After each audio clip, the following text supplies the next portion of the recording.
Hello everyone, welcome once again to Bookswalebhaiya. I'm Abhishek. Today I'll talk about not just one book but rather many books. I will talk about the books I loved the most in 2021. All of them were not published in 2021, some of them were published earlier, but this is what I read in this year. And as the year comes to an end, here is my list of the books I loved the most.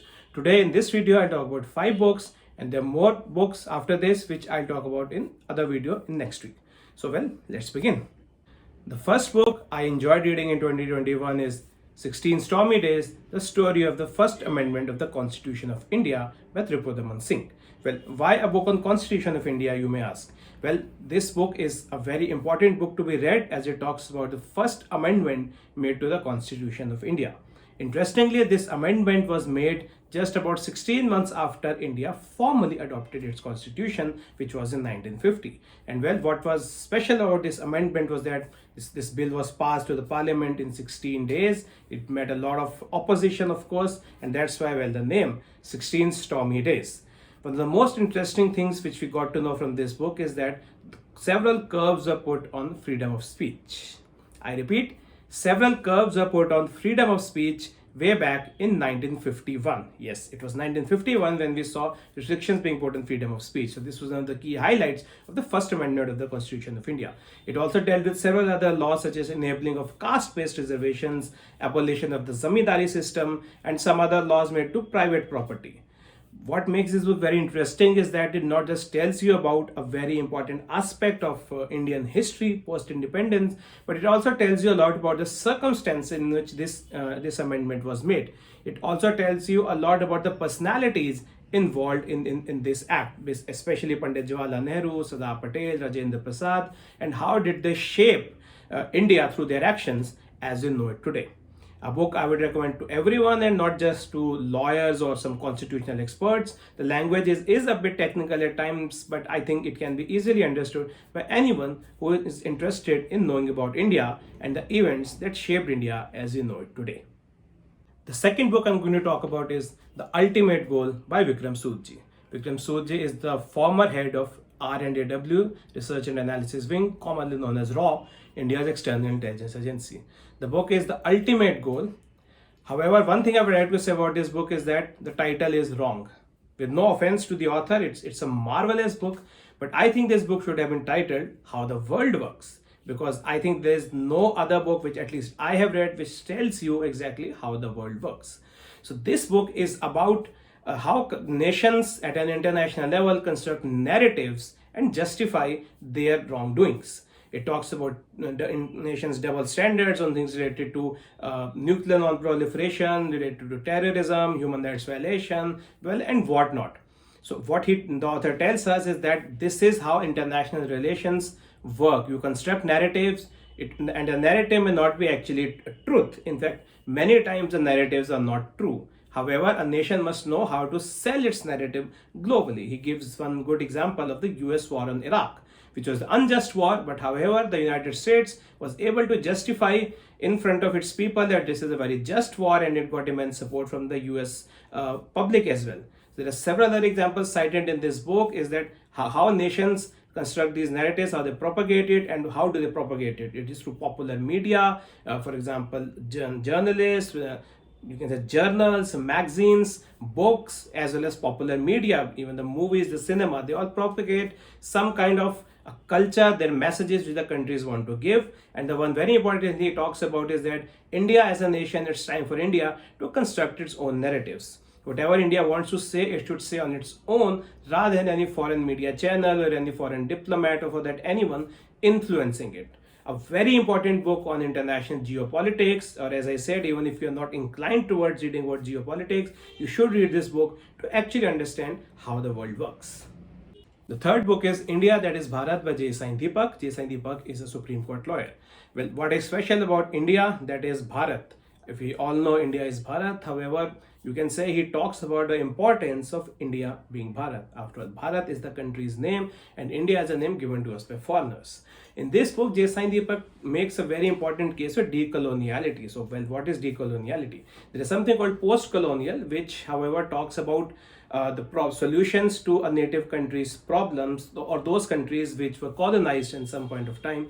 It talks about the solutions and everything through a colonial lens. So a post-colonial ideologue will talk about the impact a colonial power had on its native country, if let's say we talk about India, but it will look at the problems and solutions through the colonial lens. He makes a case of decoloniality, wherein you look at your country from your perspective. So an Indian should look at its country, its problems, its society, its civilization from an Indic or an Indian perspective.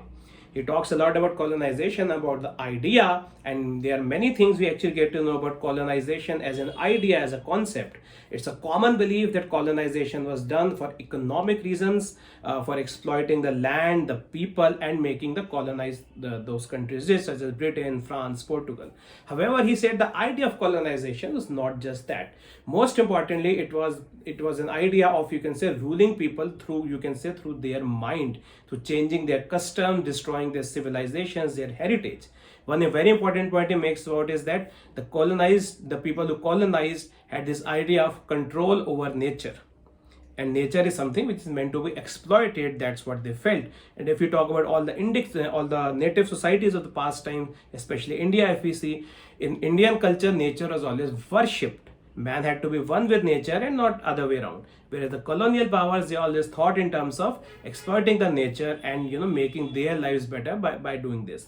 It makes another important point is the impact of evangelism.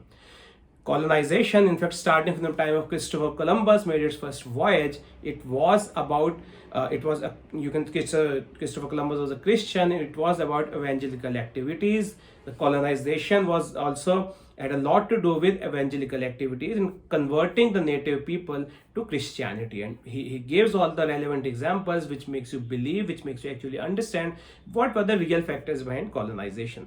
So rather, other than knowing about colonization, its actual impact on countries such as India, how our past cultures were ruined, and how we were made to believe that everything foreign is actually good, everything British is good, and our culture, our history, our civilization is actually good for nothing. He makes a very important decoloniality, and this is something I believe every Indian should know and learn, irrespective of your, you can say, political affiliations, irrespective of your beliefs, irrespective of your caste, culture, your religion. This is a book that must be read and understood by everyone. The fourth book I'm talking about is Watershed 1967, India's Forgotten Victory Over China by Prabal Das Gupta, who is an army veteran. Well, now wait, India's Forgotten Victory Over China, what are we talking about? Everyone knows that in 1962, India did lose to China and suffered a lot of humiliation, as India was not at all prepared for that war. However, the last time when India and China entered into a battle, the truth is that India won. And I'm not talking about 1962, I'm talking about 1967, when India faced China in a battle at Shola and Nathula Pass. And yes, India did win. It was no mean achievement, something which surprisingly does not find much mention in our history books. It was this moment when China again showed its nefarious plans, but Indian army this time was committed. Of course, it was committed every time, but this time it was committed and it actually beat China. It also gives us very important historical perspective about China and its interference into India. For example, the Naxalite movement, even in China's interference into Sikkim, because by that time Sikkim was not fully integrated into India. It was integrated only in 1975. So China meddled into Indian affairs and tried to snatch Sikkim away from India, tried to make sure that Sikkim does not integrate with India. And interestingly, both these Shola and Nathula Pass, where India defeated China, are actually near the Sikkim-India border, as it was known then. China interfered in Naxalite movement and many other movements which actually led to some sort of secessionist movements from India. However, this time Chinese army faced what they did not expect. And the author says that it was a time when even China acknowledged that it's not always easy to defeat India. And I must say one thing, the chapters related to the actual battle are very, very well described in the book. It overall makes for a very good read. And it's not just about a battle which India won. I would say it's a very important aspect of our post-colonial history, which as an Indian, we must know. The fourth book is Jugalbandi, the BJP Before Modi by Vinay Sitapati. Well, I have read personally, I can say I've read many books on Indian politics. I've read many books on BJP, RSS, India's prime ministers, and I have to say this is one of the best books I have read on Indian politics. It's a very detailed study of the Bharatiya Janata Party from its inception to the time when Prime Minister Modi took power. As the book says, the BJP before Modi. So through by explaining detail about Atal Bihari Vajpayee and LK Advani ji, this book tells you, well, you can say everything about BJP. It actually focuses on the era after independence and in fact independence movement and the role of RSS when it was formed in 1929, in 1925, I'm sorry. So it tells you the various political events which shaped Indian polity as we know it today. And the most important turn comes in at the time of emergency when BJP actually, and Jan Sangh as it was known then, it came to power for the first time and ruled India for a couple of years.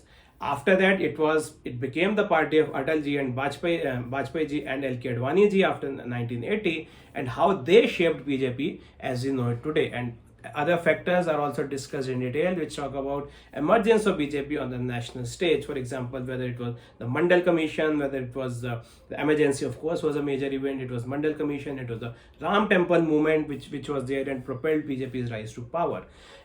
When it came to power and when it's lasted the first full term from 1998 or 1999, it also talks a lot about that term and what challenges BJP faced in that term. Interestingly, we get to the many important facts. There was a time when Vajpayee was not the choice for the BJP's prime ministerial candidate. It was Advani ji, but later on it was decided that Vajpayee ji should be the face. We also get to know that BJP, which is known as a right-wing party, actually faced a lot of resistance in its first term when it came to economic reforms.